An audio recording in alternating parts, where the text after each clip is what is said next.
Tēnā koutou I te whānau, ko te tūmanako e oropai ana koutou I o koutou kāinga. As I'm sure you're all aware, Tāmaki Makaurau has returned to Alert Level 3, with the rest of Aotearoa going into Level 2. This is following the government's announcement on Saturday night. This lockdown is expected to last until 6 a.m. Sunday the 7th of March, and this could also be extended. We want to reassure our whānau that our communication channels are open and that we are here to help. Our Whaimaia team have been calling and contacting whānau just to check in with them.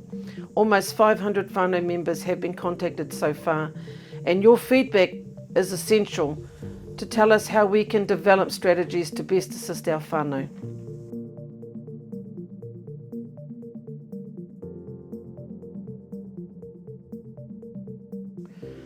Lastly, I want to reiterate to whānau how important it is that we follow the rules set out by the government. Stay at home, keep in your bubbles until the alert level changes.